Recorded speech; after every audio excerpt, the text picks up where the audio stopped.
2, mic check.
Hi.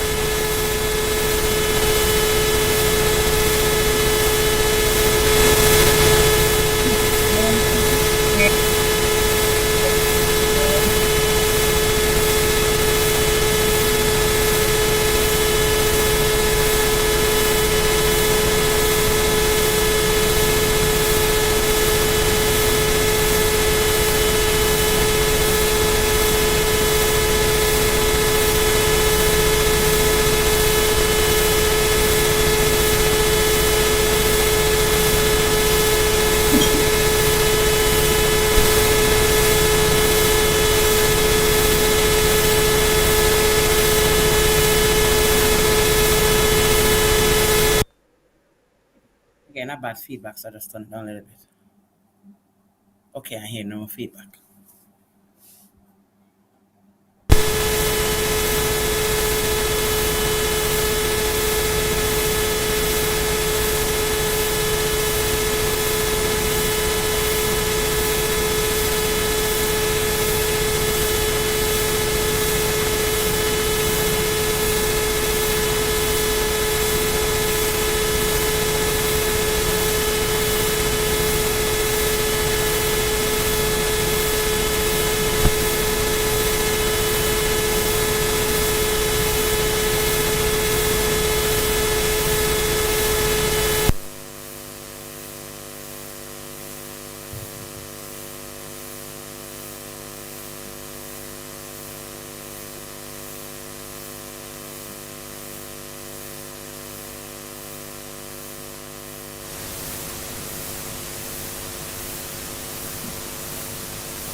No more talking. You hear me?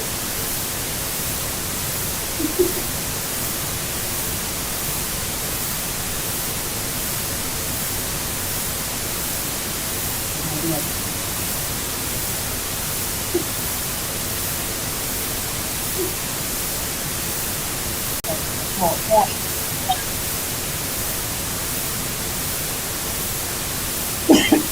Yeah.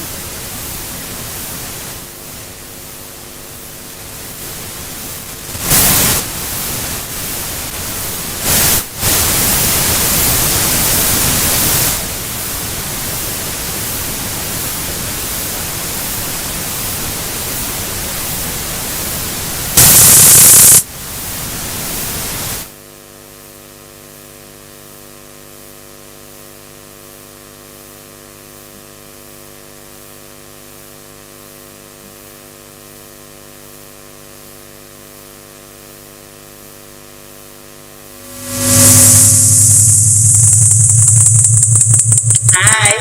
Testing. Testing.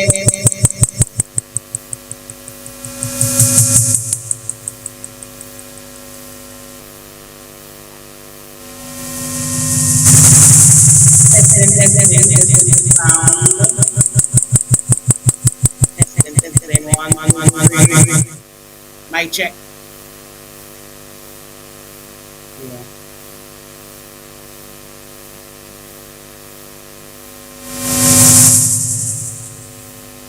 Testing. Sound. One, two, three.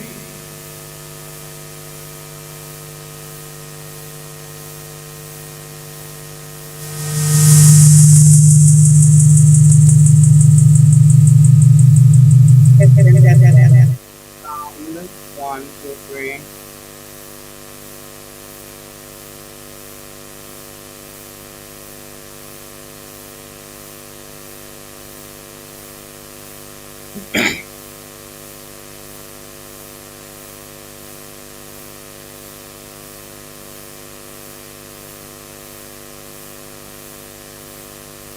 You not hearing me?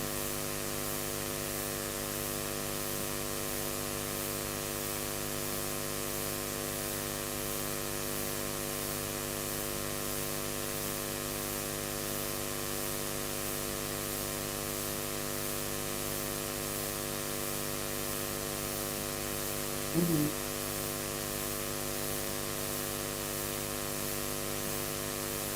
Oh, I'm sharing my presentation.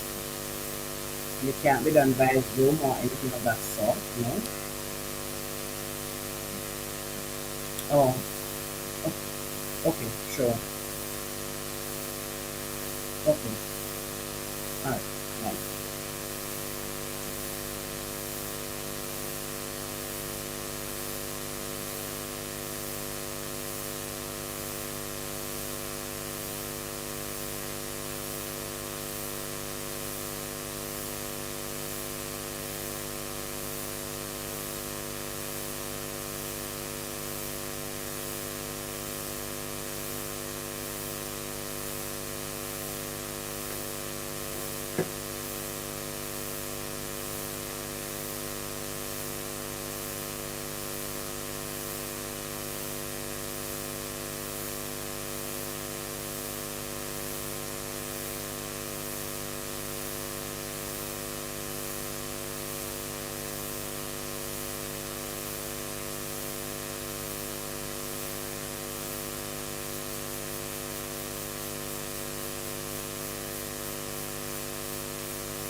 Good afternoon, ladies and gentlemen. Everybody's here. Good afternoon. My name is Danny Lee Francis. I'm the Marketing and Communications Manager at Geccu.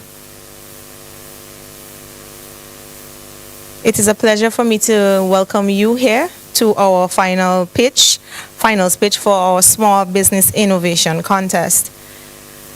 I will now like everyone to stand as we open today's proceedings with a word of prayer.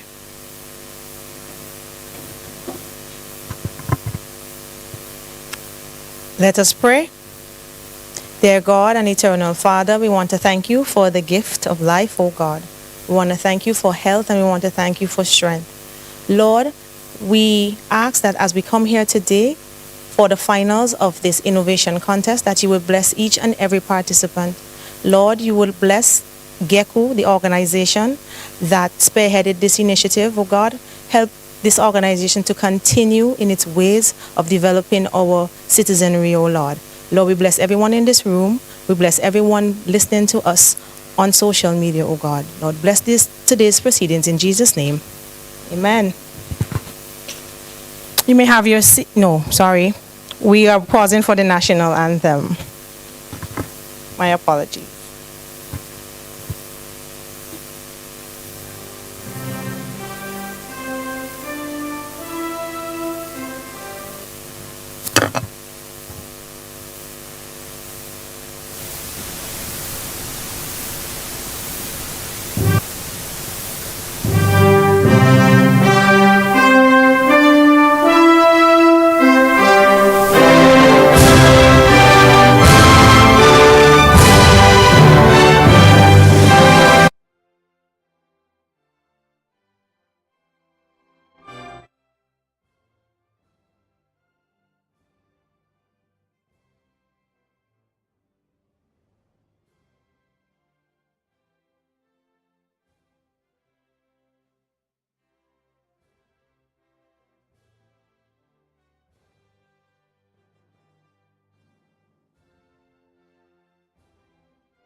Have your seat. Brother Michael says, President of Geccu, I wish to now recognize Brother Lennox Bowman, past CEO of Geccu, Sister Peggy Da Silva, Chairperson of the 60th Anniversary Committee, Sister Maxine Richards Johnny, current CEO of Geccu, other volunteers of Geccu, members of staff, our esteemed judges, Dr. Ronald Murray, Lon Daniel, finalists of the Small Business Innovation Contest, members of the audience, both online and in person, other invited guests, ladies and gentlemen, good afternoon. Welcome to our Small Business Innovation Contest live pitch, where creativity, ingenuity, and entrepreneurial spirit shine brightly. This contest brings together a diverse group of small business entrepreneurs each with a unique vision and the ambition to make a significant impact in their respective industries. As we commence this event, we are reminded of the incredible importance of small businesses in driving economic growth, fostering community development, and inspiring new trends and technologies. It is through contests like these that Geccu strives to provide a platform to celebrate and support the entrepreneurial spirit that forms the backbone of our economy. For those of you joining us online via our social media platforms, we are coming to you live from the lecture hall of the University of the West Indies' Global Campus in Kingstown, St. Vincent. And I would like to now thank you for the privilege of your time this afternoon. I will now welcome to give some welcome remarks Sister Peggy Da Silva, the chairperson of the Geccu's Anniversary Committee. Please welcome Sister Da Silva.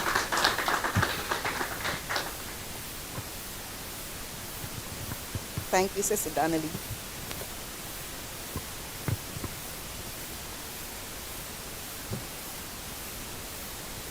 Thank you, Chair. Brother Michael Sears, President of Geccu, other members of the Board of Directors, Sister Maxine Richards Johnny, Chief Executive Officer, former Chief Executive Officer, Mr. Lennox Bowman, other volunteers of Geccu, members of staff of Geccu, esteemed judges, Mr. Ronald Murray, Mr. Damian McTier, Mr. Brodman Daniel, finalists of the Small Business Innovation Contest, members of the audience, both online and in person, other invited guests, members of the media, ladies and gentlemen. Welcome, everyone. Welcome to the grand finale of our innovation competition. This competition was opened to Vincentians 18 years of age, 18 years to 40 years, and ran for 4 weeks. It is but one of the several activities in commemoration of our 60th anniversary. Yes, Geccu is 60 years old. We are gems. We are celebrating our diamond anniversary. We commenced our celebrations with a dynamic and inspirational church service at the Kingston Baptist Church, and we had several other activities. One of which was during our Christmas season, we give back to our indigent elderly, some of whose backbones, our shoulders, we are standing on today. We at Geccu, we love you. And as such, we care about you and the world in which we live. We care about climate change, we care about IT and its impacts, among other things. Very soon, we will be planting 60 trees in commemoration of our 60th anniversary. However, today, we are here to celebrate with our talented innovators. Congratulations to each of you. Who will walk away with the grand prize today? We don't know. Anyway, we are all so excited. Best wishes to each and every one of you. We celebrate with you, your innovation, your creativity, and we look forward to your pitch. We are also excited. Thank you very much. All the best. Thank you, Sister Peggy. She sounds very spirited. I am pumped, right? Thank you, Sister Peggy. Hardworking, I must pause. It will be remiss of me if I did not say thank you to all the hardworking volunteers, past and present of Geccu. Just know that the credit union, we thrive on our volunteers, on the functioning of our volunteers, and they're gainfully employed individuals who take time off to make sure that this noble institution goes from strength to strength. So I will now like to invite our CEO, Sister Maxine Richards Johnny, to bring some brief remarks. Please welcome Sister Johnny.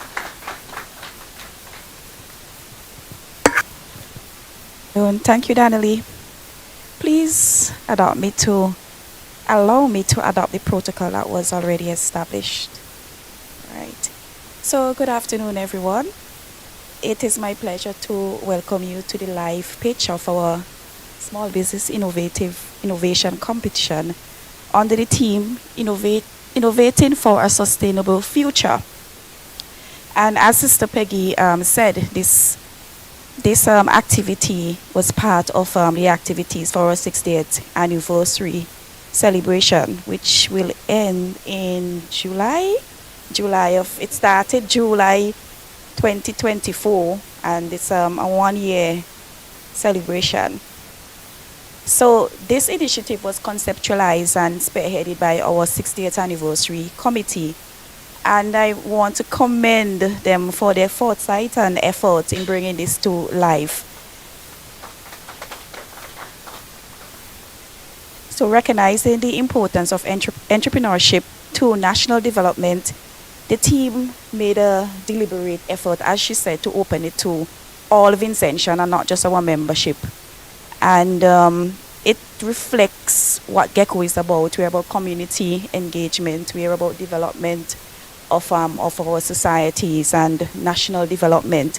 So hence the need for us to open it to everyone and not just our membership. So at Geccu, we continue to promote small business, as was mentioned before. And we have like several initiatives that we take to develop our small businesses. And recently we had training for our small businesses. And we have an annual Christmas market where small businesses can showcase their product. And it's usually done in the Christmas time. It's an opportunity for them to get sale and showcase their products so that they can build markets and different connections in order for them to grow.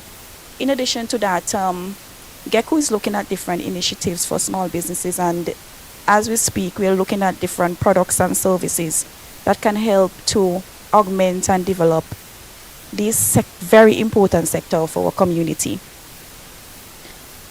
And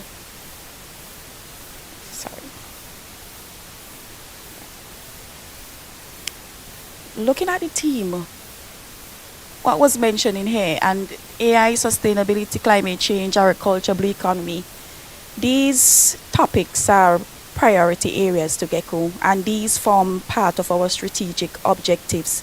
It's part of our strategic plan, and these are things that Geccu focus on in terms of its growth and how it conducts its business.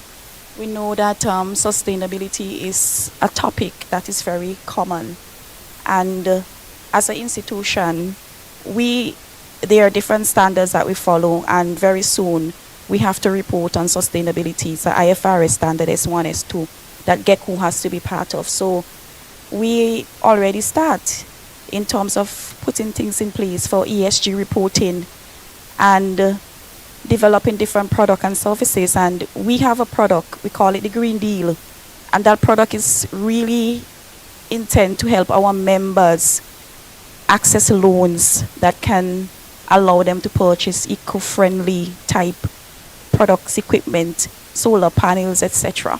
So that is our part Geccu is playing to ensure that our citizens, our members, play their part in ensuring that the environment is sustainable and being carbon neutral and reduction in carbon emissions.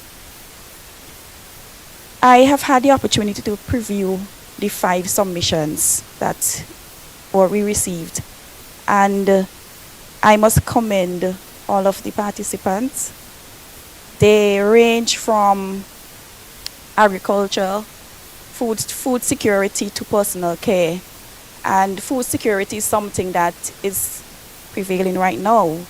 We know the realities of today with what is happening in the US and on the global scene in terms of the trade tension, and our governments locally and regionally looking at ways of being self-sufficient in terms of food security and otherwise. So those they're quite relevant and can add value to what we want to achieve locally and otherwise. So to the participants, thank you for your creativity, your boldness, and your commitment to making a difference by stepping forward. You are already contributing to the kind of future we hope to see. Our judges, thank you. Thank you for accepting the invitation. and for lending your time and expertise to this important process. Today we celebrate innovation, entrepreneurship, and the power of opportunity. Geccu remains committed to supporting the growth of small businesses and fostering sustainable development for the benefit of all. Thank you, and best of luck to all our finalists. Thank you. Thank you, CEO. And as the CEO said, we are 100% behind of you in terms of the hard work that you put in. I know that in terms of the videos that you did a lot of hard work with them, and so we congratulate you for your time and your efforts. At this time, we would like to invite our president, Brother Michael Sayers, to bring some brief remarks. Please welcome Brother Sayers.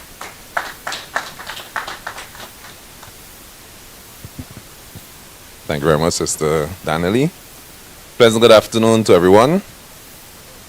Protocol has already been established, so I won't go through the list anymore. But it is good to be here today and to be part of such an event. A competition that deals with innovation for a sustainable future. We live in a society where there are many things that are happening. Some of them are good, some are bad. We live in a society where a lot of changes take place. We live in a society where our resources are limited. And as such, when we look at our future, it is important for us to find ways, innovative ways, to use the resources that we have, to do the best with what we have been given to ensure that we have a brighter future, not only for ourselves, but also for those who would come after us. As Geccu, being the largest credit union in Simmons and the Grenadines, it is important for us that we do our part in the nation to help to bring to the forefront ideas or persons who may have such ideas that can make a significant and positive impact in our nation. It is something that is needed. And so we cannot slight small beginnings. We have to understand and we need to recognize that sometimes as a business person, you may have ideas, but you don't have the avenue to be able to share your ideas or to fund your ideas. And so one of the initiatives that has been developed here and that we are presenting here is such an avenue for you today. To be able to present your ideas, to share your ideas, it is going live so that persons, not just who are here today, but persons all across the nation can see. And that live would also be placed permanently so that you can return to it at some point in time. And it is important for you to take the opportunity that you've been given to do your best, to show forth the product or the service that you have developed to the nation, something that can really have an impact, a positive impact on us as a nation. And we are here with you, we are supporting you, and we want to encourage you. We thank the judges for being here and for taking the time out of their busy schedules to oversee and to judge such an event. We thank those persons who are here with us today. We thank those persons who are participating. We wish you all the best of luck in your deliberations and in your presentations. And we want to say that we are here for you as an organization. We are here for you as a credit union. And even as we look forward to our own future, we're looking to develop business units where we'll be able to offer loans to small businesses, where we'll be able to assist you in development of your own products and services, and many more things that we have planned for you. So let us work together, be encouraged, know that this is just the beginning, but the future is bright. Let us continue to build an innovative and sustainable future for St. Vincent and the Grenadines. God bless you. Have a wonderful day. Thank you, Brother Sayers. He's always so good at stuff like that, because I believe the last time I heard him speak, he said that he's also a small business owner. Am I talking out of turn? But thank you, Brother Sayers, for those wonderful brief remarks. At this time, I would like to introduce to you our esteemed panel of judges. So when I call your name, you will just give a wave to the camera for persons who may not know your faces, which I doubt. The first judge is Mr. Damien McTeer. Mr. Damien McTeer is known for his infectious laughter and unwavering passion for communication, journalism, and youth development activism. Damien McTeer wears many hats in the world of communication. He is the proud founder of One New St. Vincent and McTeer Communication, where he channels his expertise to make a positive impact on society.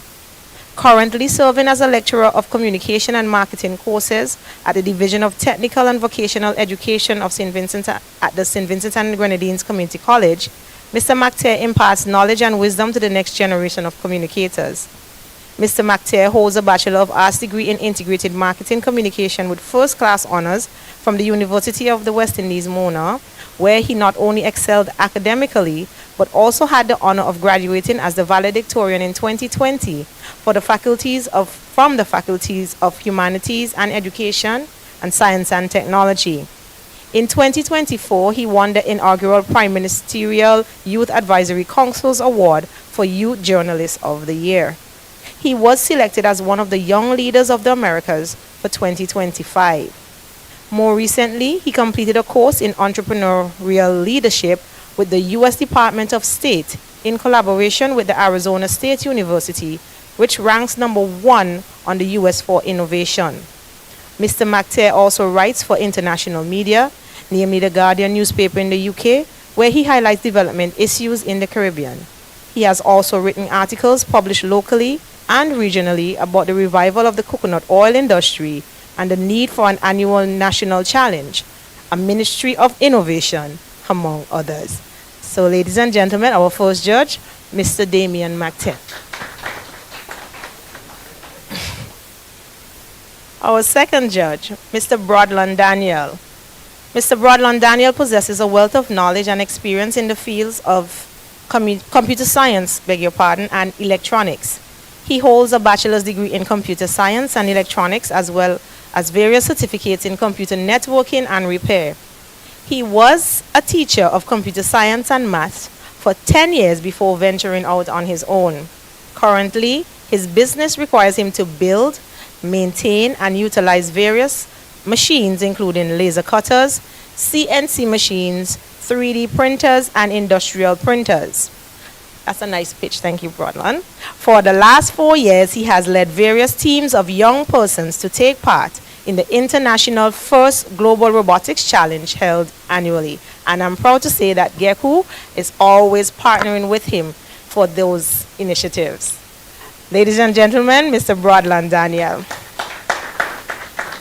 And finally, last but no means least, Dr. Reynold Murray. Dr. Reynold Murray is a graduate of the Emmanuel High School, Kingstown, and the St. Vincent Teachers College. Dr. Murray taught primary and secondary schools in St. Vincent for over 20 years. His longest stint was at the St. Vincent Girls High School, where he was head of science for 8 years before returning to his alma mater as principal. Dr. Murray holds a bachelor's degree in biological sciences from Morehouse College in Atlanta, a master's and doctoral PhD from Clark Atlanta University, Atlanta, Georgia. After university, Dr. Murray returned to teaching for a short stint before becoming the Director of Environment in the Ministry of Health and the Environment. In this position, he represented St. Vincent and the Grenadines on environmental matters in the USA, Europe, Africa, and the Caribbean. He joined the United Nations Development Program in 2004 and served as Program Manager for Energy, Environment, and Climate Change for the next 8 years. Since then, he has been working as an environmental consultant across the Caribbean. Dr. Murray has been serving as the senior pastor of the Revival Center Ministries for the past 23 years. And his passion is helping young people, protecting the environment, and sharing the gospel. That is quite a trilogy. Thank you, ladies and gentlemen, Dr. Reynold Murray. And before I welcome our first finalists, I would just like to take note that each participant will have 5 to 8 minutes to present their ideas to the esteemed judges and our audience. And this time frame includes a presentation as well as a short Q&A session of no more than 2 one or two questions following your pitch. We will now like to welcome our first finalist, Miss Lafleur Little from Easy Essentials, to do her live pitch. Please welcome Lafleur.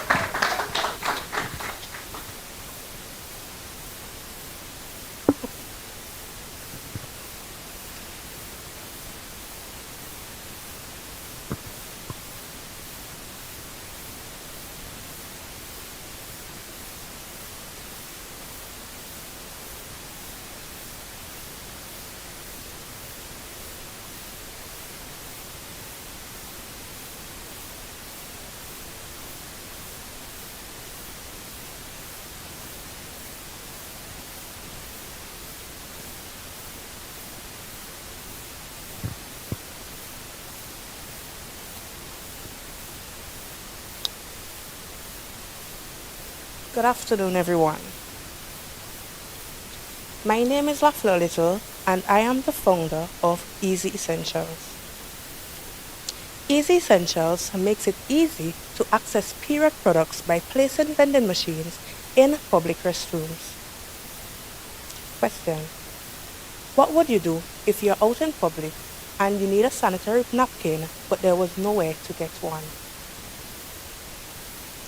This is a stressful and uncomfortable reality of many women and girls living in St. Vincent and the Grenadines. Menstrual hygiene products are not a luxury, but yet they are not always accessible when you need them. Whether you're at the market in Kingston, traveling through the airport, awaiting a ferry to visit one of our beautiful Grenadine islands, or simply enjoying yourself at an event or show, sudden menstrual needs can interrupt your day, causing women to miss work and girls to miss school. This lack of access affects our dignity, our comfort, and opportunity.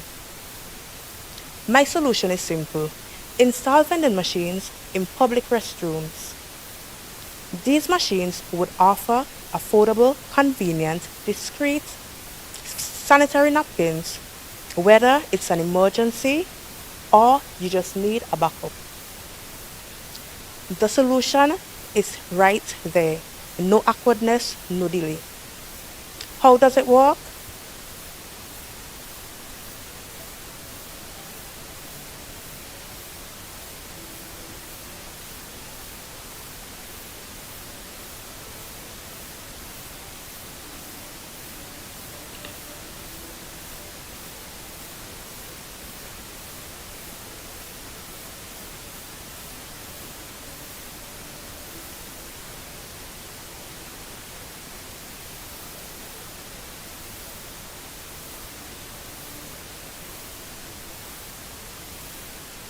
No electricity needed. Our rollout plan begins with the installation in 5 key areas: at our international airport, at our ferry terminal, at a public restroom in Kingston, at the E.T. Joshua Shopping Mall, and at the St. Vincent and the Grenadines Community College. Each machine holds a maximum of 42 menstrual pads. Each pad would be sold at $2 EC. Monthly maintenance and restock would cost us $260. This business is scalable, community driven, and we hope to partner with business and non-governmental organizations who would sponsor free pads and help us extend our reach. With these machines, we are saying that we see you, we care, and we've got you covered. If successful in this competition, this funding will help me bring my first 5 machines to life and lay the foundation for national expansion. Here I have a 3-year estimated budget. To roll out my vending machines,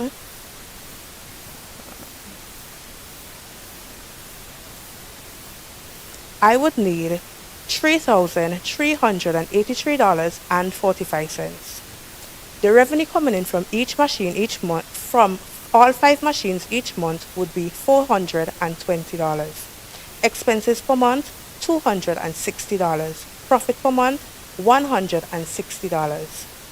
Over the 3-year period, we would make a profit of $5,760.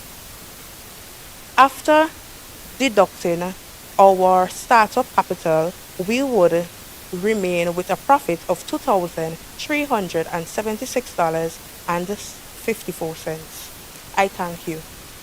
Any questions?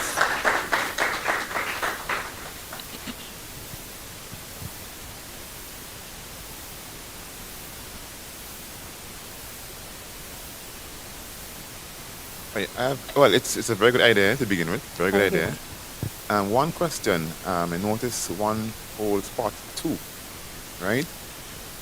How will you be restocking it? As in, will you know when it's getting low to restock, or you have to check So back?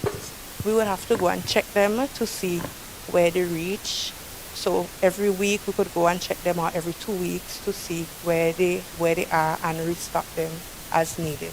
Okay. I love the idea, but I'm thinking should have like a bit more of it, like about 100. Oh, You're inside the right. machine. Yes, yes. Okay. Well, there are different machines, but the ones that I checked out, Right. Wonderful, wonderful. yes.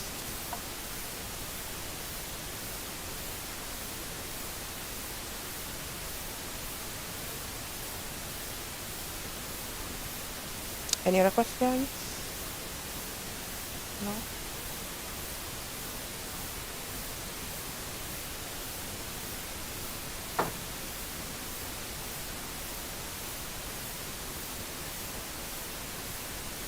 I think I had a point.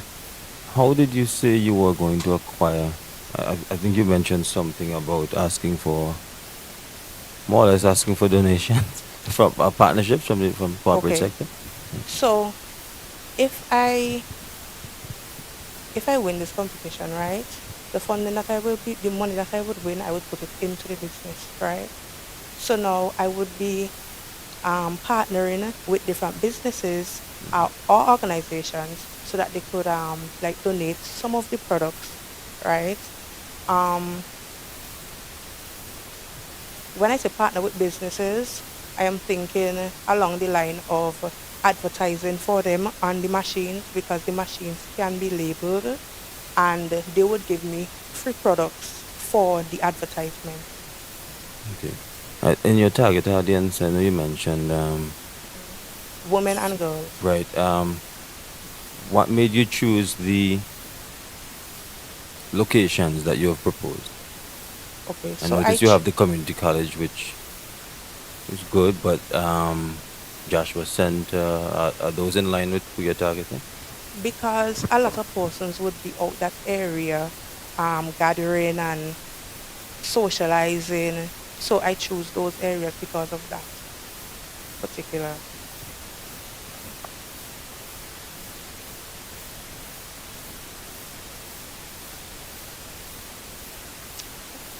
All right. Thank you. Wonderful.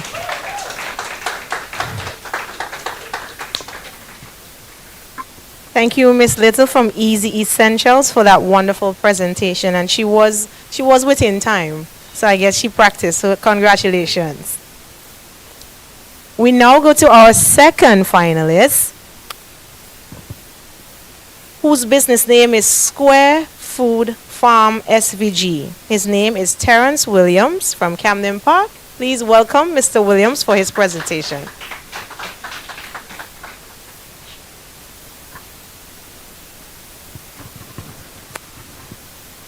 Good afternoon, everyone.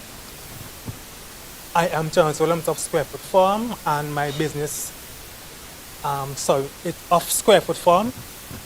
When I started this journey around 2016, I was self-employed in Kingston, and I realized that when lettuce came on board on the market, it was finished quickly, and the time frame in which it would resurface was very long time. So I asked myself, why is that so? Or why was that so? And I came to the conclusion that a lot of persons who were in the business then did not understand how to successfully produce lettuce on a continuous basis. So that gave me the nudge to venture into the market of lettuce production. And from 2016 to now, I've been researching how to successfully grow lettuce. And I developed a production system which guarantees a continuous production of lettuce every week, every month, for a whole year, for whenever the individual decides to stop. But that didn't come without any challenge. I had many pitfalls, ups and downs. During the process, I would have also ventured into other research of other crops, which seems viable. Because when I look at the market, the price on the goods compared to the quantity you get sometimes does not justify it. That again said to me that there was not enough producers in the land, despite we're a nation of fertile soil and rich agricultural background. So over the years, I would have developed my business strategy to incorporate households to go back into the agriculture. Because I realized a lot of households have backyard space, but they're not utilizing it. So my business structure is centered around utilizing every square foot of your backyard space to produce enough food so that your family can have, and the surplus you can sell, which is basically what we learn in school, peasant farming. But part of this have to do with getting enough households on board and develop a network of small-scale producers feeding into a distribution point. We had it long ago with marketing board, yes. But as we are now in the technological age, and I heard one of the judges is also dealing with the IT. One aspect of my business has to do with developing an app so that producers, when they're about to harvest, can enter into that app what crop is coming on board. So the distribution point will have a background information as to know what crops will be available for the market to distribute. So each producer will be on the app. They will be trained in whatever crops they want to produce. And another aspect of this is that I am entirely organic. I'm serious about organic production because from a science background, and I've proven to my lettuce that organic foods last longer.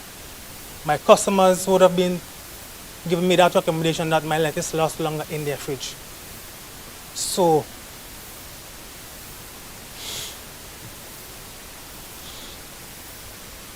my dream is to have or to ignite back the passion of farming back into the country, but not just on a large scale, but on medium to small, because we are really a small island. We don't really have acres upon acres to produce.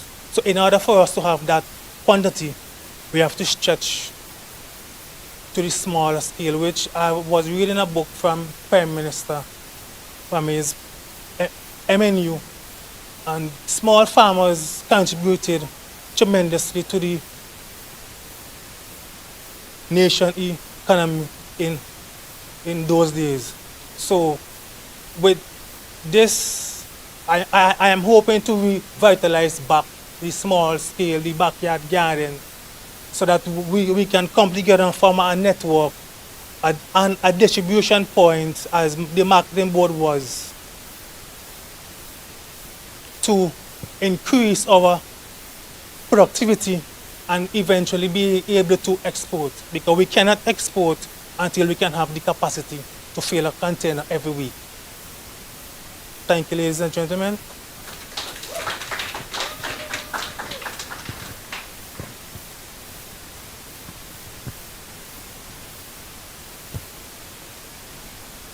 Any question?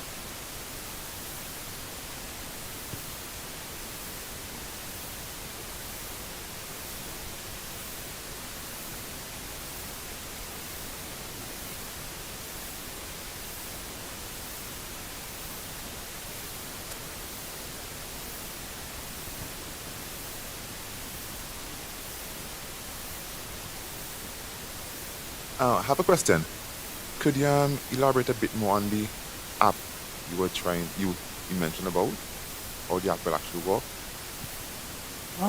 There are already apps available like it. What the app is primarily for is for the distribution company and the farmers. Customers can go on it, but they just to see what is available. If they want to make a purchase, then they can do that through the app from the distribution company. But on the back end of the app will speak between farmers and the distribution company. So it's for both customers and also the farmers as well to use the app. Yes. It's just an idea. When I was brainstorming this business, I tried to incorporate as much as possible different areas that can close the entire business, make it a closed loop.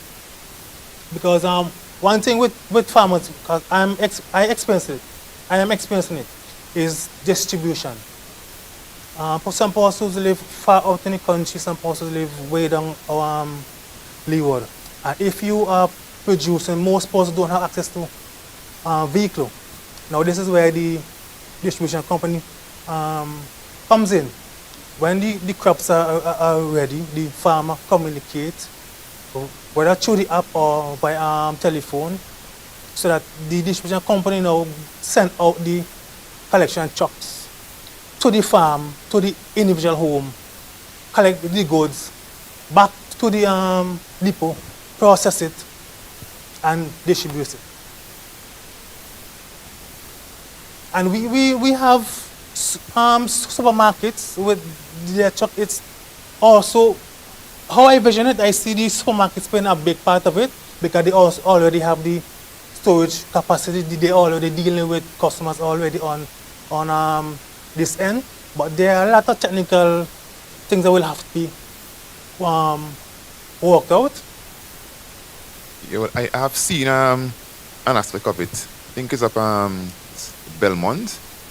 And I only go there every Sunday and I will see one truck there and he will basically gather all the produce from many farmers and he will export it now probably to the Caribbean or wherever. Right? So it is a good idea and I can see it going far. One question for you, sir. Why do you need support for that? I mean, you seem all set on your own already going. Why you need additional support? You didn't tell us what you're going to do with the money. You didn't tell us about any costs, what it's costing you, any expenses. Look like you're just doing this in your backyard and make a few dollars and go home. When I started in my mom's front yard.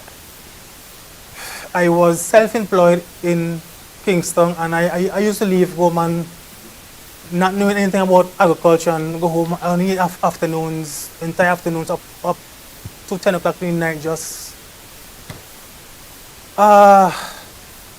this opportunity, the money. Right now I am the research. I am in research. I was in research. People ask me what was I doing. Oh, I'm a farmer, but truly I consider myself was in research because I knew nothing about the land, nothing about farming, nothing. And being in research is expensive. When you don't know, and you have to find out it is expensive. You pay to fail. You pay to fail. And being a member of Geccu, I would have been financed through Geccu through personal loans, which again, institutions don't lend primarily for agricultural loan. I found that out. So I would loan on my character. So I've now gathered the wealth of information and I'm willing to now to share what I've learned back to the organization economy.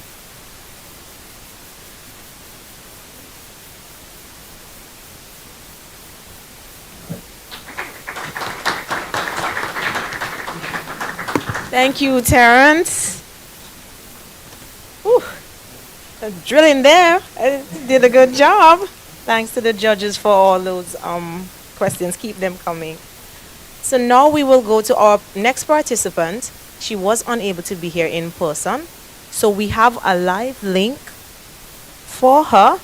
Uh, let me just check. We have her on the line. Our next participant is Natisha Adams of Daphne. She is currently on the island of Mustique, and her business, she's going to talk about an arrowroot-based skincare product. So please welcome Natisha. Natisha, are you hearing us? Yes, I'm hearing you loud and clear. Hi. Okay, we just have to put you on the screen. So just bear with us for a few. I think you have to make me co-host so I can share my screen as well.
Okay, Natisha, you can go ahead and share your screen.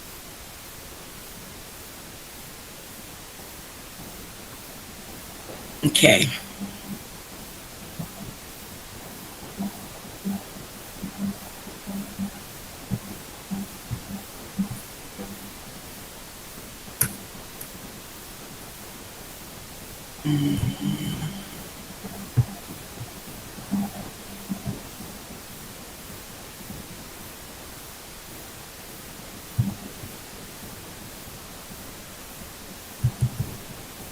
Okay. I see my screen. No, we're not as yet. Hi. Not as yet. Just bear with us for a few. Okay.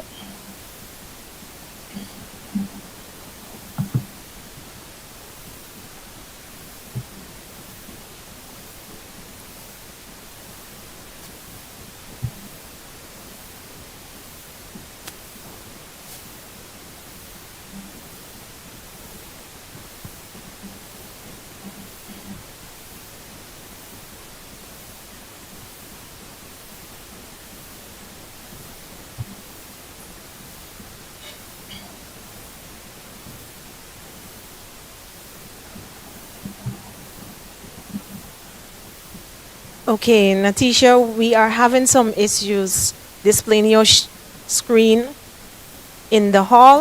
So we are going to go to the next finalist in the interest of time. Okay. And we will be back with you shortly. Don't move from there. Okay.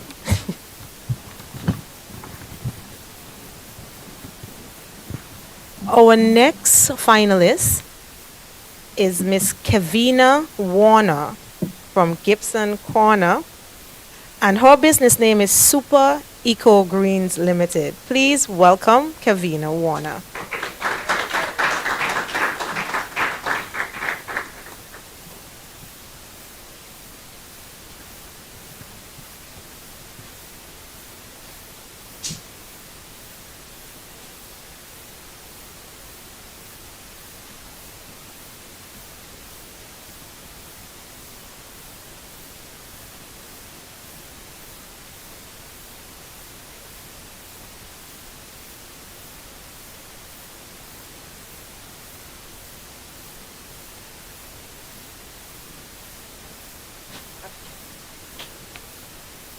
afternoon, everyone.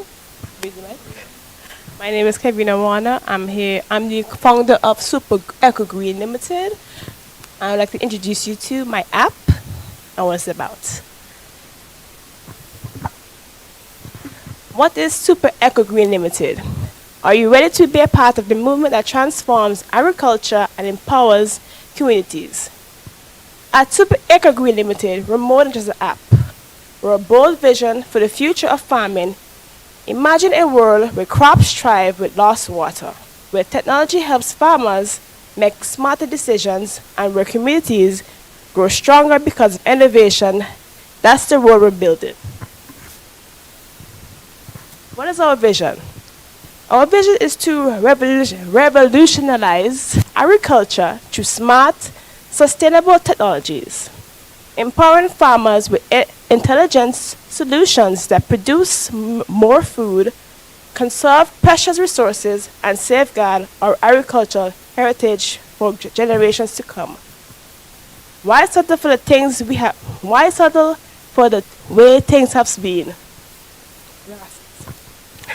Why not reimagine agriculture smarter, greener, and more sustainable?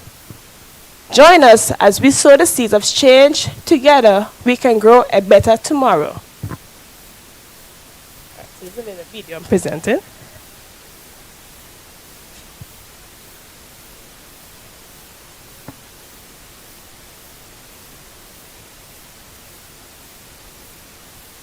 Is there?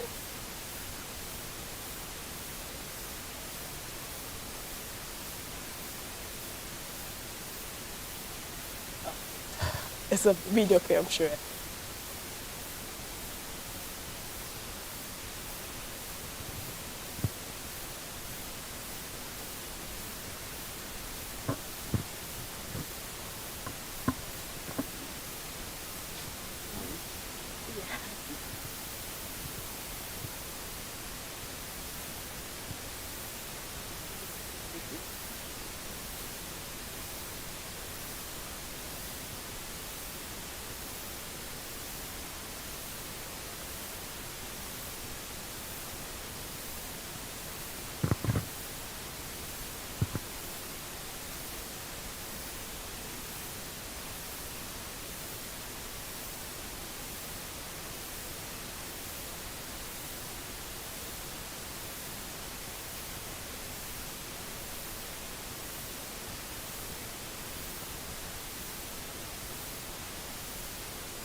Sorry for the delay.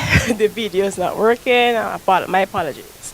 All right, so this is the interface as you see for the app. As you can see, the farmer name is Martin, and this is what he can do on the app. He can check the weather to see what kind of weather is happening tomorrow or next week. You can also check planting guides and tips, what kind of tips the app can give to them, and take a photo if you see a crop that's looking like have spots on it or anything like that. Yes. And let's move on. Why I decided to start Super Eco Green Limited. Growing up in St. Vincent and the Grenadines, I always have a deep connection to our land, our lush green valleys, the hard-working farmers who feed our communities, and the sense of pride we have in our growing own food. It's part of who we are. And I've also seen the challenges.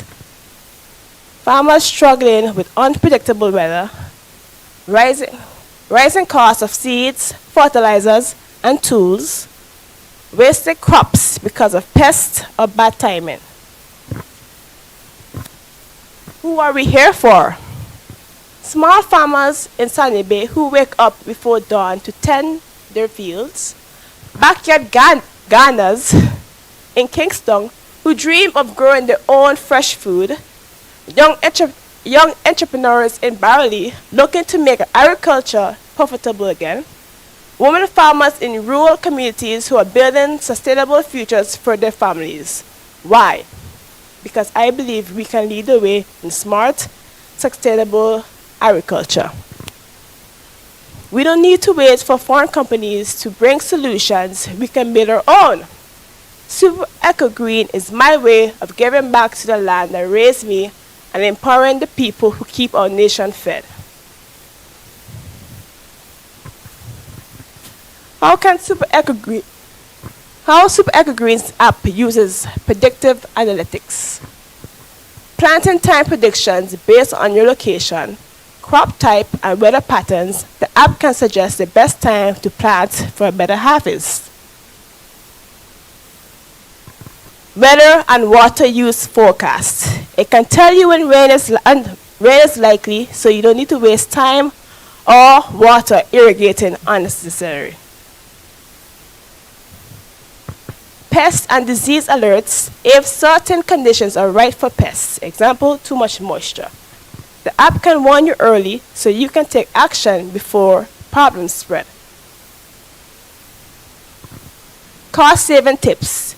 It looks at what worked or didn't in the past and suggests how to use fertilizers, seed, and resources more efficiently.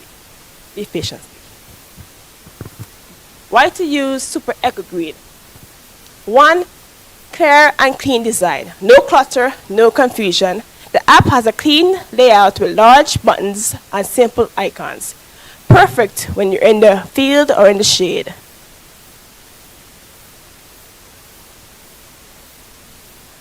Offline capabilities, no Wi-Fi in the hills, no problem. The app can store data and sync when you're back online. Voice notes and picture uploads. Not a fan of typing, use your voice or take a photo of your crop issue and the app will help analyze it. In conclusion, at Super Eco Green Limited, we believe that the future of farming isn't just about growing more, it's about growing smarter. With your support, we can help farmers with nature, not against it, using tools that are made for them on their land. Together, we can plant the seeds of change and grow a future we're proud of. Thank you.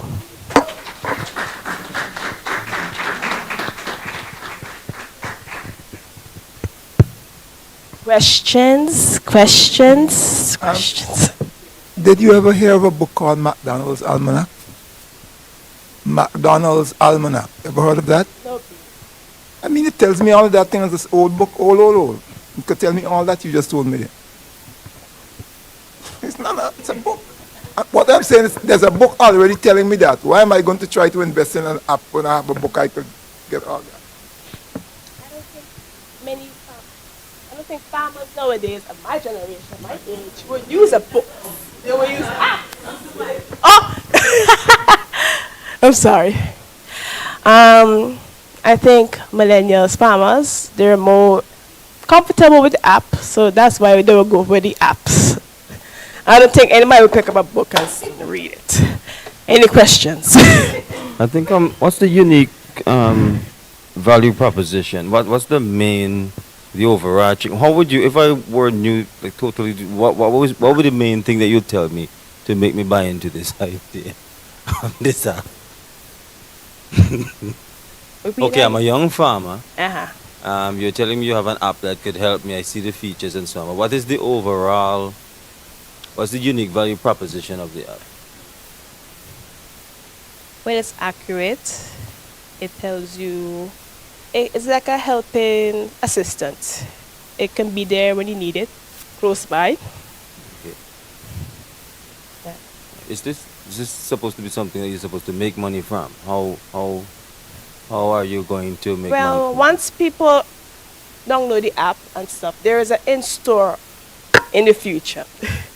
There's an in-store app where farmers or potential farmers can purchase their soil, fertilizers, and seeds online. We also like in the when it branch off, right? There will be like merch, t-shirts. I have a t-shirt and a hat, a design. If you want to see it. Okay.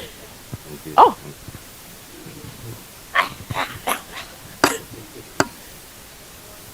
oh,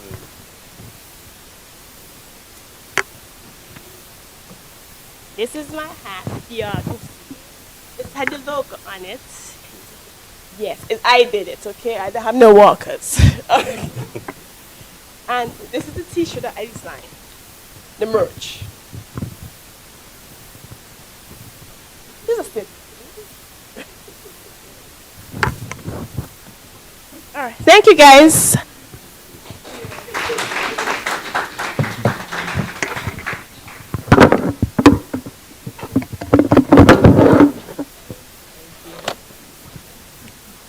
Thank you, Kevino. And you know that Dr. Murray is an academic who loves to read. He spoke about a book, and she was like, we don't want to read any books. We want the app. The millennials want the app. All right. Thank you very much, Kevina. We are going to go back to Natisha, who has resolved, I believe, her technical issues. Natisha, you can hear me, right? Yes, I can hear you loud and clear. Okay, so just give us a few, and I will let you know when you can begin.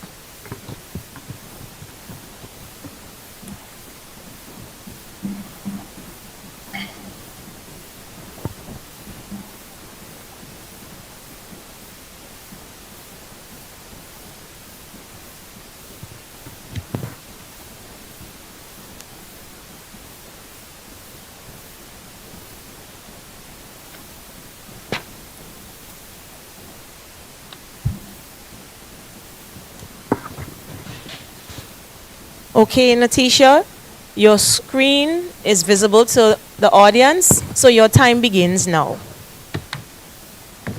Okay, good afternoon, everyone.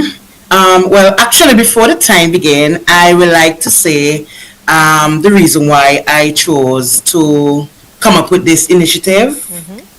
I chose to come up with creative with Ara Bliss because I saw that there is a powerful opportunity to breathe back life into St. Vincent and the Grenadines, right? To this traditional crop, Ara root, and transform it into a modern high value product line. For years, Ara root has been celebrated locally for its healing and soothing properties, but it remained unused on the global stage. So by me innovating with skincare, I am not just launching products, but I am telling a story of heritage, sustainability, and Caribbean pride. So this venture creates economic opportunities for local farmers. It supports eco-friendly practices, and it puts back St. Vincent and the Grenadines on the map as a leader for its natural, effective skincare. And it's about adding value to our resources, empowering our people, and sharing our island's natural gift with the world through our everyday jar of a bottle of our bliss. Okay, so I'm going to begin my presentation now. As you can see there, our bliss skincare, natural, radiant, blissfully you. Our bliss is a natural skincare line that harness. Hello. Okay. Our bliss is a natural skincare line harness the nourishing and healing properties of our root plant. Our product range will include face and body body lotion, serums, face masks, scrubs, and cleansers.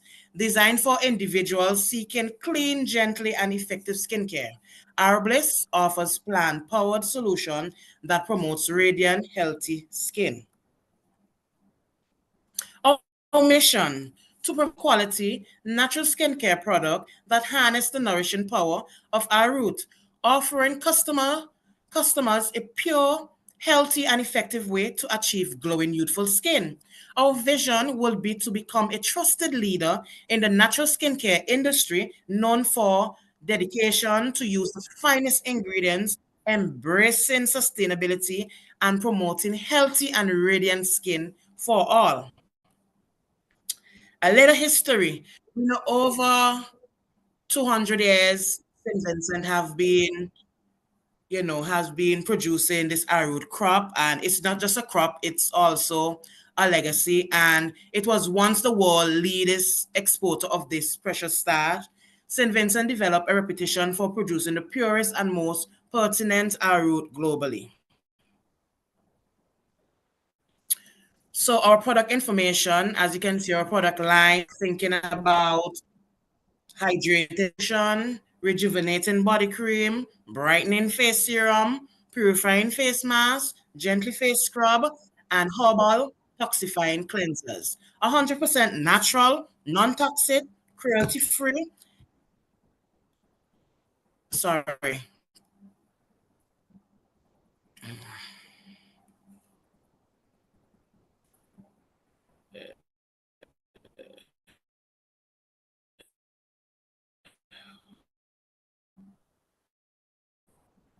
Right. Cruelty-free, infused with locally grown arrowroot extract.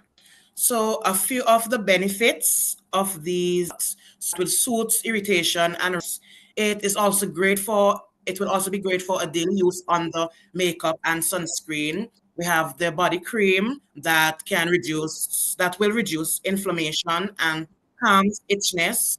It's ideal for sensitive and eczema prone areas.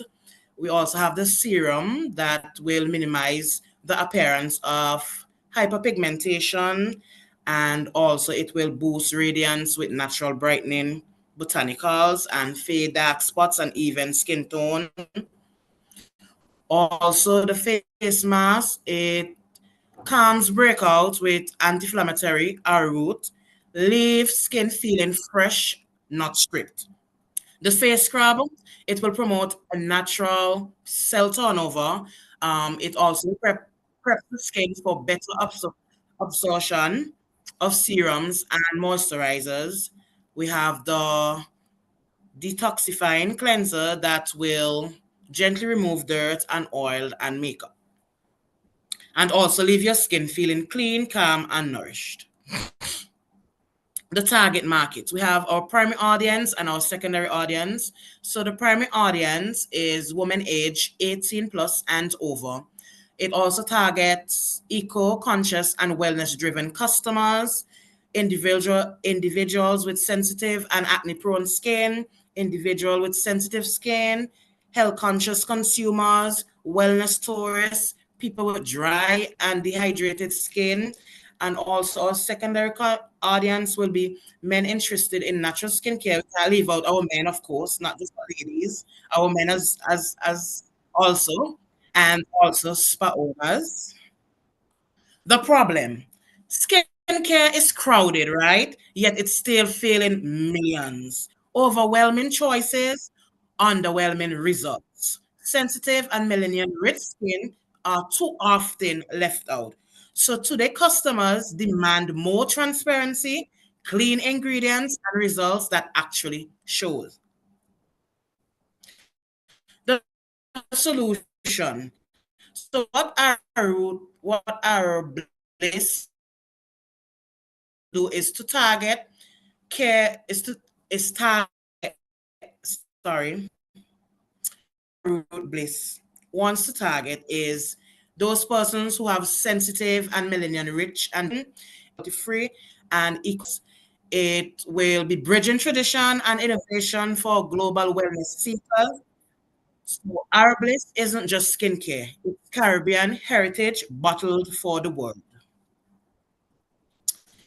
So we have our market opportunity here. As you can see this here, the global natural skincare market is projected to surplus to 195, 194 billion by 2029. Could you imagine that? It's growing fast.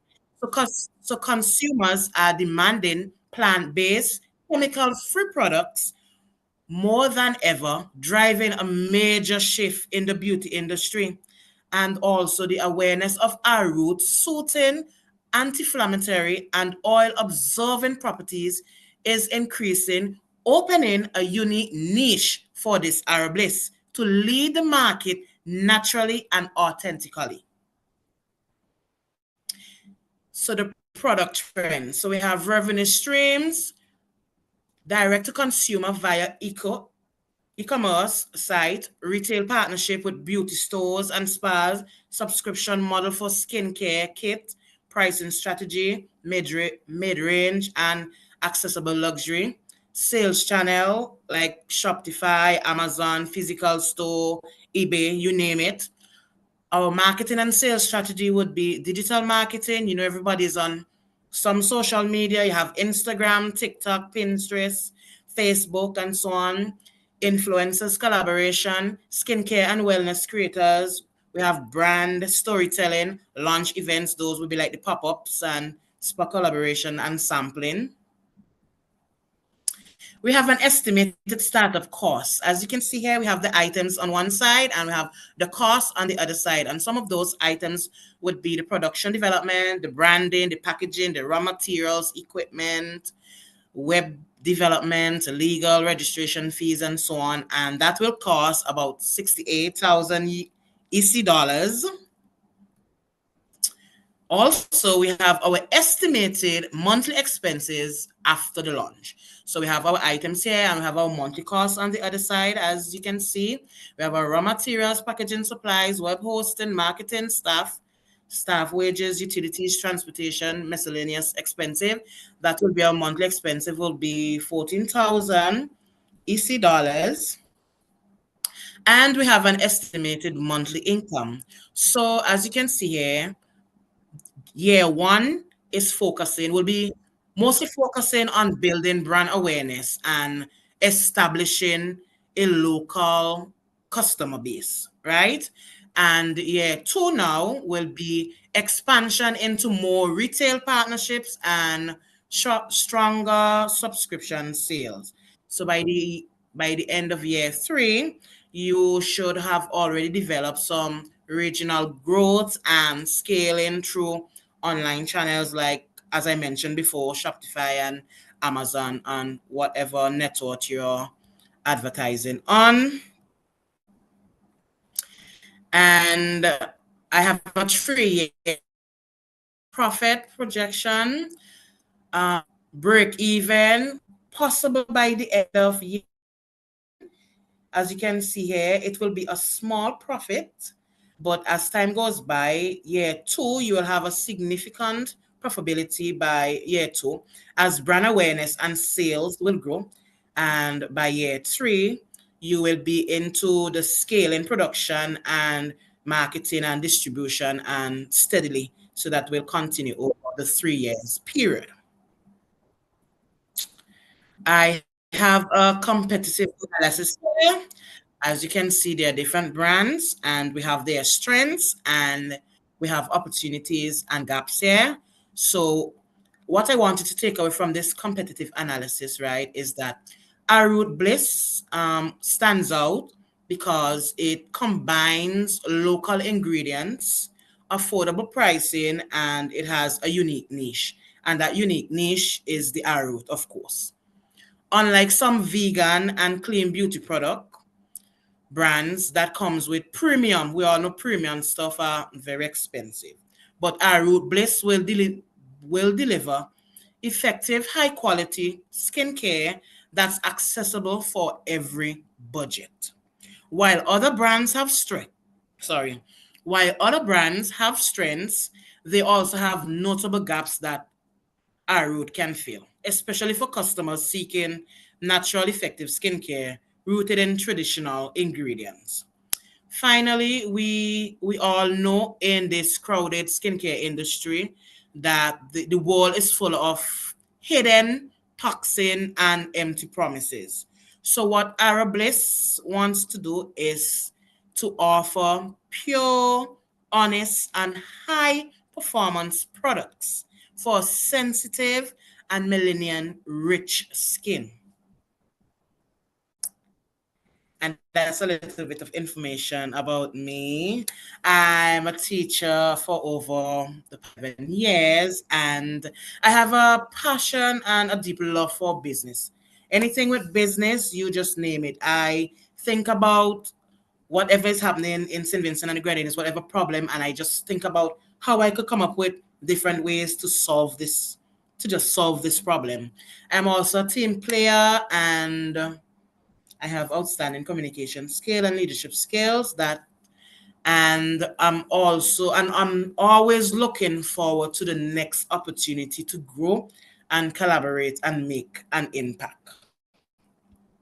And in closing, my last closing remark, our Bliss isn't just another skincare line. It's a revolution in natural beauty.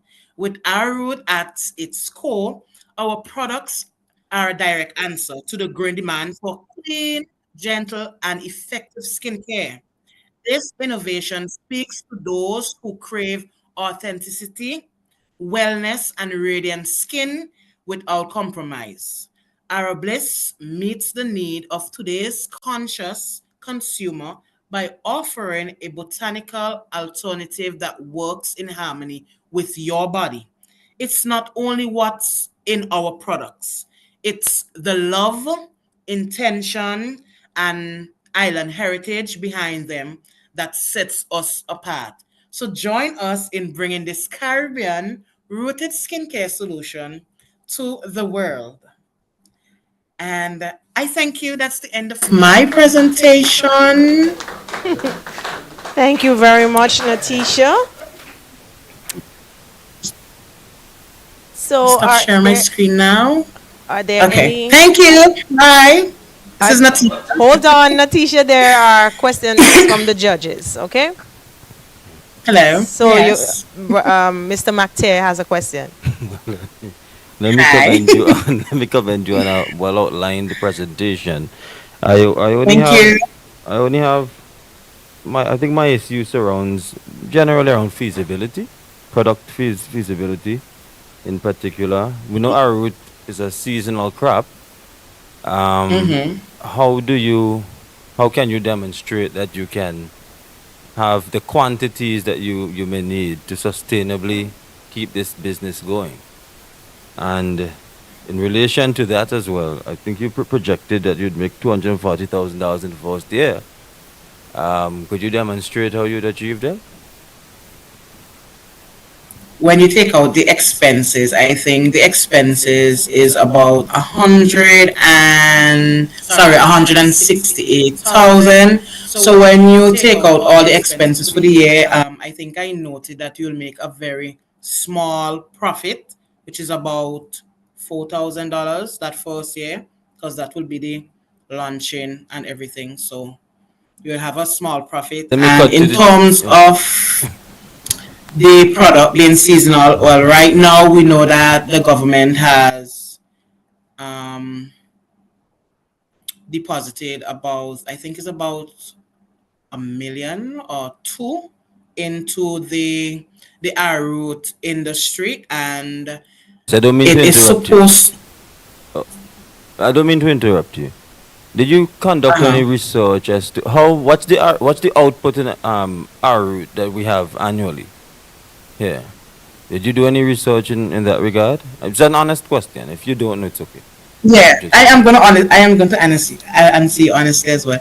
I didn't went in depth with it, so I'm still doing a little bit more research about our route and the annual output and so on.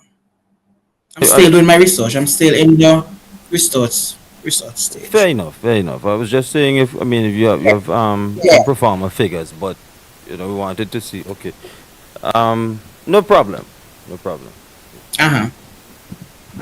Okay, one more question from Daniel Butler. Hey, but Hi. I like these kind of ideas because a lot of the time, sometimes we as Mm-hmm. Vincentians, we just tend to, you know, sell all our products and so on. Might sell something, it goes Uh-huh. to Trinidad. Trinidad turns it into a product and and sells us back, right? For much more Yeah. profit than we are solely our product for. So something like Uh-huh. this, if you can pull it off, it will be a very good idea, right? Initiative. Yes, very, very good, Mm-hmm. right? Because It'll a take a lot of the lot of work. times we just sell and make a little profit, and something like this, if it's done well, it can really Mm-hmm. expand and grow. True.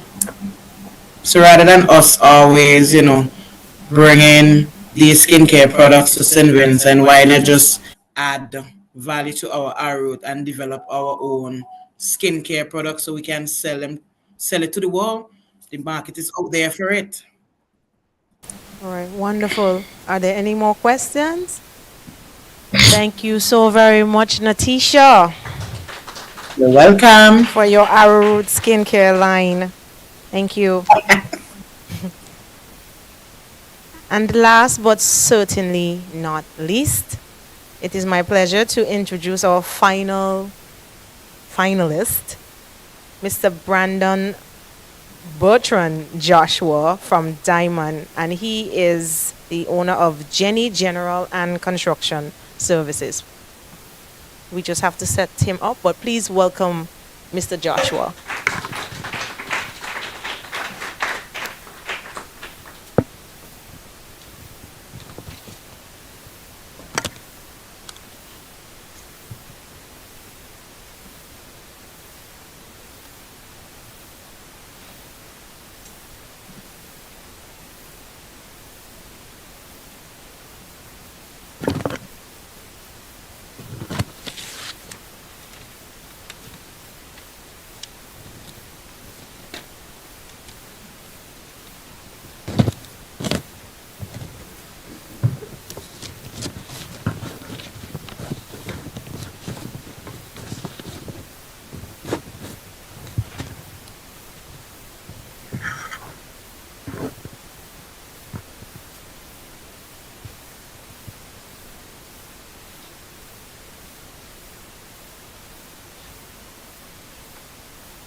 So, ladies and gentlemen, we're just waiting for just a few moments. We crave your indulgence as we wait on Mr. Joshua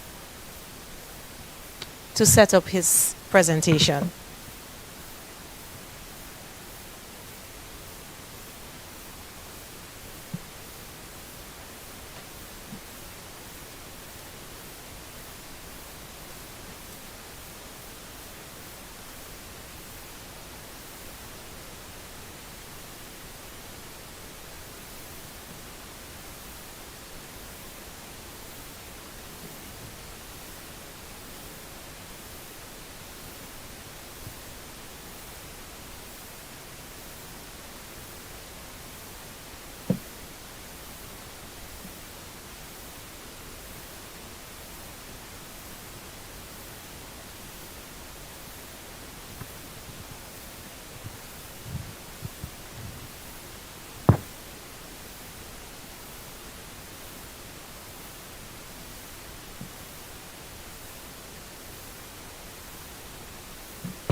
For those persons joining us live, we are just waiting on our final participant to do his presentation. We are joining you live from the UE Global Campus Lecture Hall. It is the finals of Geccu's Small Business Innovation Contest. And we have had 4 presentations. Our panel of esteemed judges include Mr. Damien McTeer from One New St. Vincent, Mr. Brodlon Daniel. He is an IT specialist, and Dr. Renald Murray. He is an environmentalist. He's among a lot of things. He's also a pastor. And he loves, in terms of climate change resilience, he's passionate about that. Those are our ex-team judges. So we just want you to bear with us just for just a few more moments as Mr. Joshua gets his presentation online.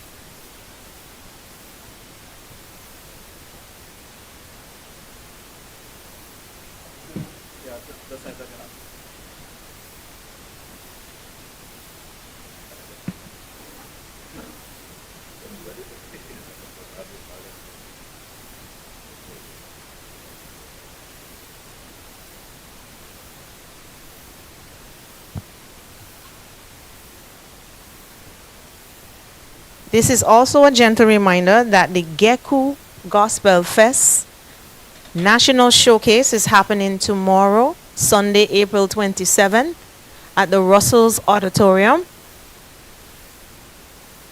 So get your tickets now, for you don't want to miss this national showcase. This is Geccu's first time as the title sponsor of the SVG Gospel Festival. And I have my CEO in the room and well as my president, and I think I can say that it will not be the last. So we're just waiting for our final presenter.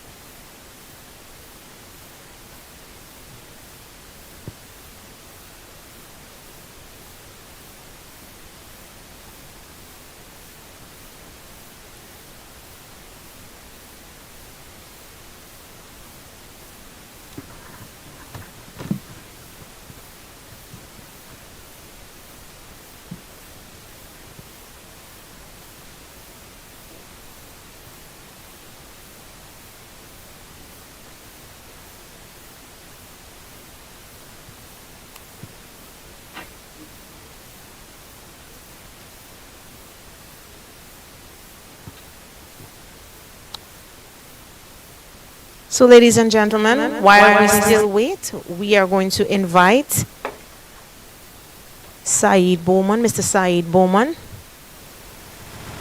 to provide some musical entertainment for us.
biodiversity loss and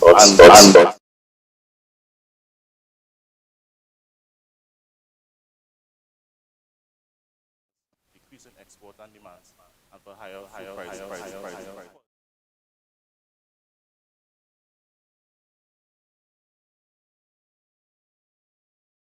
Experience. The solution: eliminate soil degradation. No soil required. Plants grow in nutrient-rich water. Profitability: yields that are 20 to 50% more larger with shorter harvesting periods. Mitigates climate impact with 100% emission-free, and control environments reduces the need for industrial pesticides.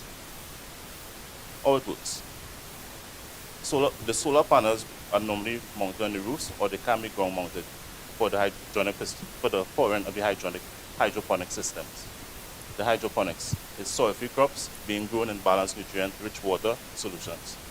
AI integration: sensors and probes adjust nutrients, lights, fans, and pH in real time to ensure the best yields for each crop planted. Automation: automated systems limit the need for physical labor and guarantees consistent high yields for crops. The AI and automation: the brains behind the green. Your farm optimized. The AI features predictive analysis, pest detection, and yield optimization. The automation options we offer is set it and forget it, where the farm itself produces and sustains itself. Also hands-on but hassle-free, which is partial automation. Market potential: for the produce, we will be targeting school feeding programs, restaurants, groceries, and hotels and retailers. For the scalability options, from modular single units to commercial growth. We also offer franchise opportunities for farmers, entrepreneurs, chefs, and college graduates. Commercial supply orders: we intend on marketing our brand to international customers in the local and food and beverage production. These are just some of the basic layouts for some of the systems that we offer. We offer vertical NFT. We offer vertical NFT systems. Basically, we use good for lettuce and leafy greens. We use also RWDC buckets. These could basically be for like peppers and tomatoes, because they will require bigger root intake, and also horizontal setups. And in the bottom left, which is the most popular, is the vertical drip irrigation, which maximizes the size and proportion for your products. Last but not least, this is a brief demonstration of the application. Well, I know Mr. Daniel, I don't know if you might be engaged a little bit. I can show you the app here, where you could actually take a brief scroll through, and you'll be able to access a demonstration app here. It's alone, right? Hopefully it's not the internet that gives me problems again. But that's basically it for this session. Any questions so far?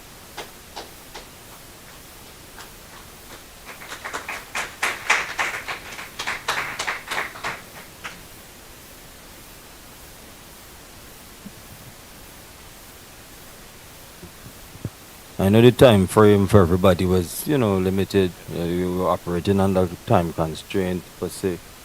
But I still have a concern about feasibility.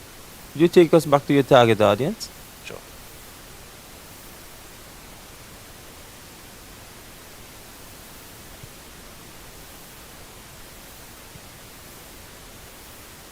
So your primary product is what?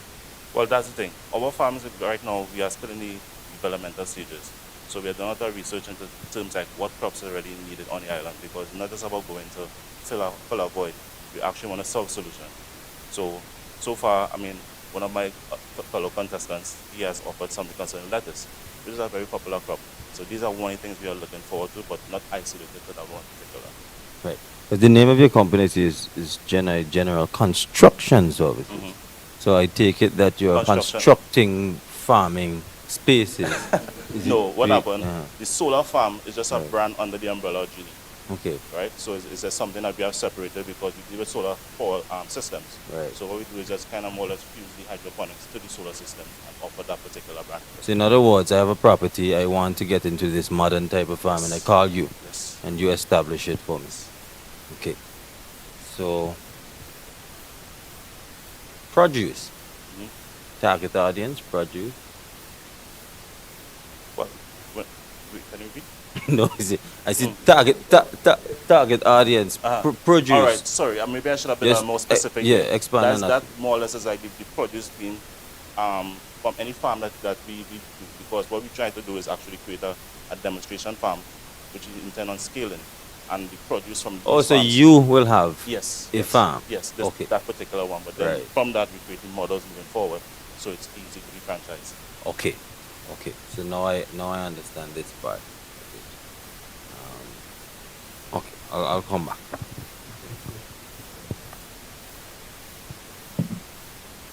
Well, I understand fully the tech behind this because I have ventured in something close it before. Okay. In a competition as well. All right. Right. So, and I know the importance of the sensors, Yes. the humidity sensor, the temperature sensor.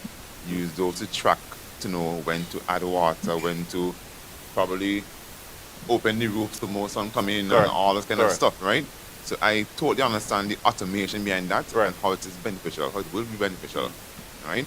And when you add in the solar now, half the overhead's gone Exactly. because So yeah, no cost. because the right, no cost for power, right? So I will embrace the idea, right? And I can see where it can be sustainable because through the solar and so on, you can use that to actually save money while even growing the business. Yeah. And I love the idea of adding a construction to it where you can actually build it. Yes, we do all the facilities. So we will do the framework, the sheds, and all the Right. electrical components. Right. I might have missed it. Did you have any cost, potential Well, actually, I left that for costing? last. I was hoping you asked that question. Okay. So this is No, because I'm going through my notes because we're making notes and I'm saying I don't see how you're going to make money from this thing. So this is a basic ROI for 3 years I created here, right? This is based on a 20-foot by 20-foot system, which is technically the most basic we can get going there. After 3 years, your profit is going to be 23% off of the crops we have listed here. Now, this is, in going through, you can see the full details on how we break it apart because we go by harvest to develop it, to know what your profit is going to be like. So by trying to maximize the amount of harvest you get per yield, then you'll be able to then justify your products and also, justify your profit. I use some base figures on the market so far, but I think my pricing is a little bit weak in terms of lettuce because right now I have like about $6. I'm not too sure if that's the market price right now per kg. Okay, don't knife yourself. You've been going good so far. Right. So so this is pretty much my forecast for such a farm. Okay. I know you said you're doing some research in relation to crop needs in the country, but in terms of the clientele, have you made any? Well, that is actually a very next interesting question because I have pitched this idea to quite a few restaurant owners and hoteliers, and they already gave me a list of products that they want. So it's just about being able to get the investment, know exactly where you're going to be selling to, because our first crops are probably have been sold, even though we haven't started any kind of production as yet for it. So that's our intention, is just meeting with the market holders, the shareholders, know exactly what crops and what is in demand, and also being a part of a unit because there are a lot of international hydroponic farms that have done this on a global scale. But right now, the market for hydroponics is 32 billion US. And just being a part of it, they get exposure to new techniques, new ideas. Before I ask the next question, just take me back to your target audience. Just make sure I am accurate with my understanding on this one. Right. So commercial supply, franchise. Okay. Well, I rest that question because I noticed that where you're going with this more, not necessarily on the individual level, but more people who want to do large Yes. scale. Okay. Yes. Okay. Thank you. Welcome. Any more questions? That's it.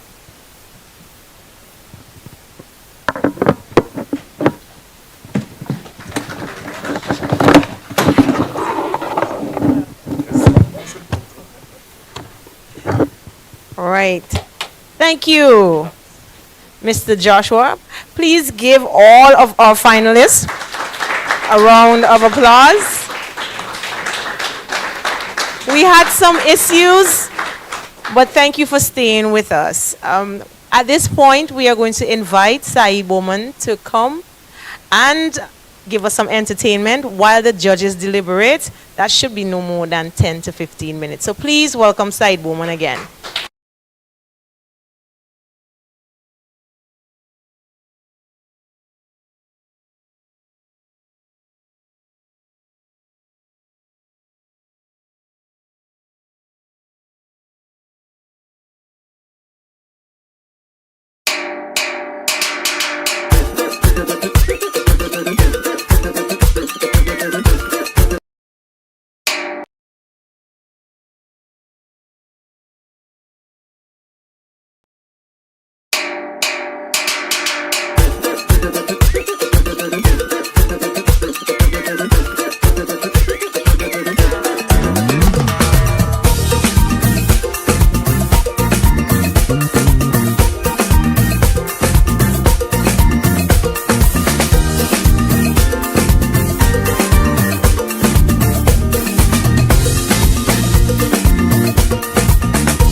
Kamoy. Madam, oh Lord. See my ex with a new man. Feel like she new burn. We inside a session. Party kicking up bad. She put up, she 2-1. Winding back on the man. You think I gave a damn? You're mad. The day you leave me, the day you leave, I started to see my way. When you hurt me and went away, what I thought was a tragedy was a blessing. The day you up and leave was a blessing. A blessing. I'm feeling so blessed. Oh yes, when you leave was a blessing. A blessing. My hands up high, I'm winding low. I'm glad you go. Like I never happy before. My hands up high, I'm winding low. I'm glad you go. I don't want to no more. Walk out the gate, all of the good you create. Like I start to elevate. Walk out the gate, and no debate. Life gets straight and great like you was the way. So glad I procrastinate. Look on my right hand, amputate. I remember the date, not cause I hate. Guess I stated, no lot to state. The day you leave me, the day you leave, I started to see my way. When you hurt me and went away, what I thought was a tragedy was a blessing. The day you up and leave was a blessing. A blessing. I'm feeling so blessed. Oh yes, when you leave was a blessing. A blessing. My hands up high, I'm winding low. I'm glad you go. Like I never happy before. My hands up high, I'm winding low. I'm glad you go. I don't want you no more, oh no. I don't want you no more. And I'm so glad that you're gone, girl. I'm so glad that you go. I want you to know what's a blessing. The day you up and leave was a blessing. A blessing. I'm feeling so blessed. Oh yes, when you leave was a blessing. A blessing. My hands up high, I'm winding low. I'm glad you go. Like I never happy before. My hands up high, I'm winding low. I'm glad you go. I don't want to no more. Oh no.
Right, we're back, ladies and gentlemen.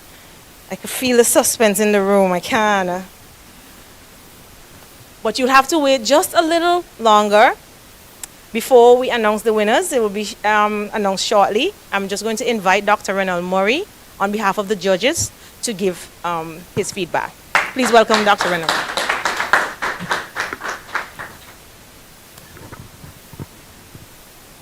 Good afternoon, ladies and gentlemen. I didn't think I was going to be back in the classroom, you know. I've left that a long while back, but it really was back in the classroom.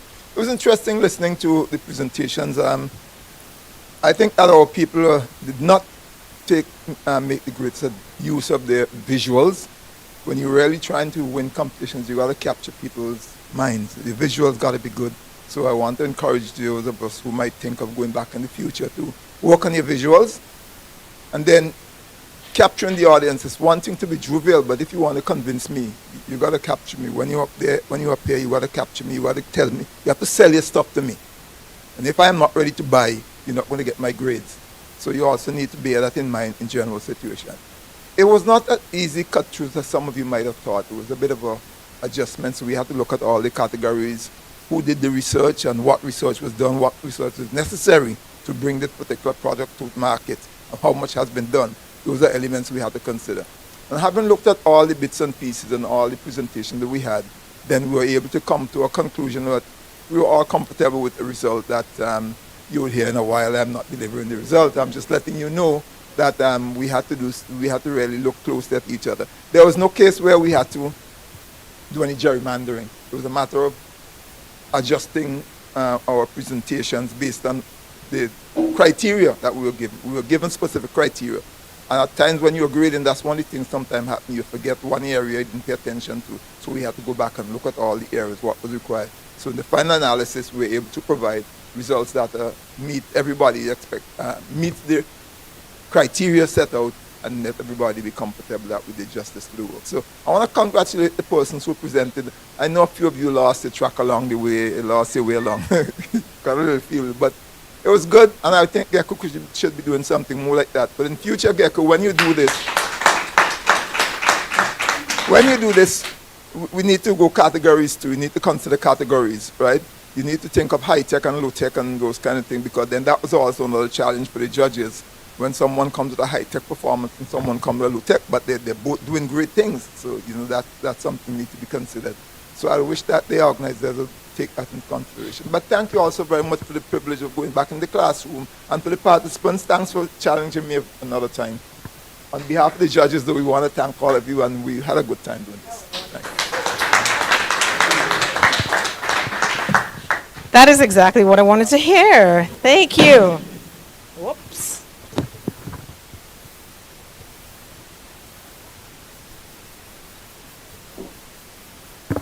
Hope I'm not destroying any equipment for ITFX this afternoon. All right. So, the time is here to announce, first of all, the winner for our social media aspect of this competition. So, part of the competition required persons to share their videos, see how many interaction. They were supposed to use the hashtag Geccu Innovator. And so, I'm pleased to say this afternoon that the winner of the social media contest for the innovative video is, drumroll, Lafleur Little from Easy Essentials. I would like to invite the CEO to present Lafleur with one of our tokens here.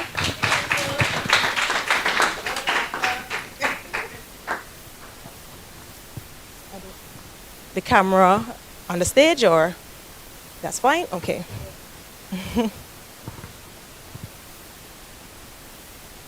You have to turn the bag around. And as a prize for that, Lafleur has also won $500. So congratulations. All right.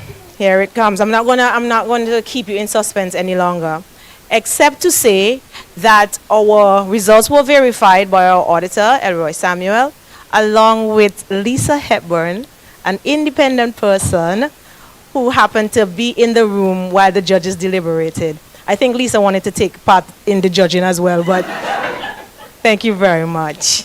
All right. So we're going to start with third position. So in third position, with a total of 217 points,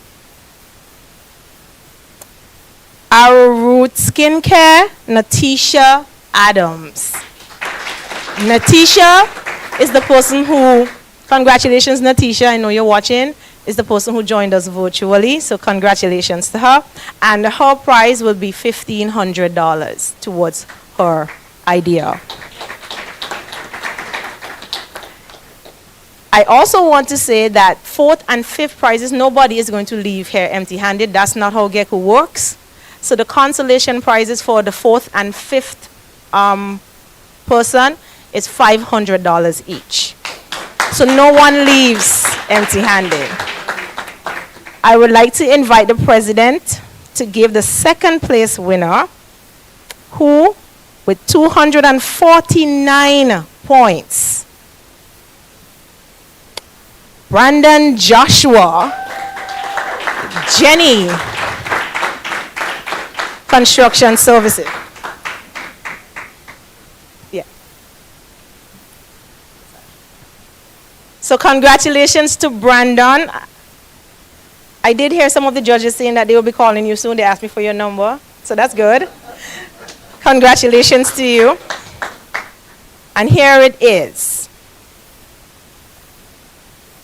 The winner of Geccu's Innovation Small Business Idea Innovation Contest with 250 points. So that's 1 point, a 1 point difference. Lafleur Little of Easy Essentials. And I will ask the CEO to come once more to present. Congratulations to Lafleur. She looks stunned. She looks stunned.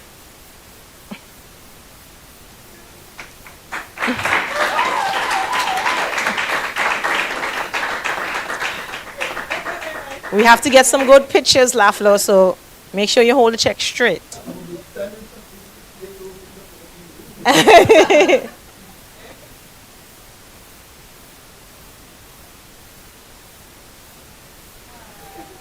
Congratulations. And Lafleur has her mom there. She brought her mom as a cheerleader. Yeah, she's making the most noise in the back. All right? No. Yes. So the actual check is at Geccu, if you're wondering. The actual check is at Geccu. So this is the part where I thank Mr. Terrence Williams. Thank you so much. They did such a wonderful job. And Kevina Warner, you are all winners. You did great. And we do have your $500 consolation prize at Geccu. So it is my pleasure now to move a vote of thanks this afternoon. I will be brief. I will thank, first of all, Sister Peggy Da Silva, our chairperson of the 60th Anniversary Committee, for bringing your welcome remarks and for your dedication as a volunteer. To Mrs. Maxine Richards-Johnny, the CEO of Geccu, for her remarks and for her commitment to the development of small businesses in St. Vincent and the Grenadines. I know that is something that she's passionate about. To our president, Brother Michael Says, whom I always have to call, sometimes last minute, but he's always there for his dedication and words of encouragement to the small business owners. To our esteemed panel of judges, I know your task was not easy. Dr. Renald Murray, Mr. Brodland Daniel, and Mr. Damian McTeer, thank you for your time and contributions, and thank you for coming out on a Saturday afternoon to be here with us. To our finalists, thank you for your participation in this contest. Continue to pursue your dreams and aim for the stars. To Saeed Bowman and Roland Rolly Bowman, and I have to say it in that order, because Saeed is a talented panist, but Rolly is a dedicated father. I always tell him he reminds me of a dance mom, and he's very good about. He is for his kids, and he is a dedicated father. Saeed, you are lucky to have a father like that. He's always behind you 150%. So when Saeed is playing, Roland is behind there asking Paul, and Paul is like, yes, I know what I'm doing. Put up the music, bring it down, don't make it too loud. Thank you very much, Saeed, for your talent this afternoon. To our valued volunteers, thank you, as always, for your support of Geccu. Special mention to the 60th Anniversary Committee, who's been working since 2023, for your tireless efforts in making this innovation contest a success. And I must, it would be remiss of me if I did not recognize Stacey Balcom, who is also on the Anniversary Committee as well. Thank you for being here. To the hardworking staff of Geccu, some of you are here on your Saturday afternoon. Thank you again. Some of you came from meetings. Thank you for being here and for your support and dedication. To Paul Gans of ITFX, thank you very much for all of this today. He was here before me this morning. So sincere thanks to you for your streaming services. To anyone who I may have inadvertently omitted, I do apologize. Thank you very much for being here with us. Thank you for making this a success. And as always, thank you for the privilege of your time. Good afternoon, everyone.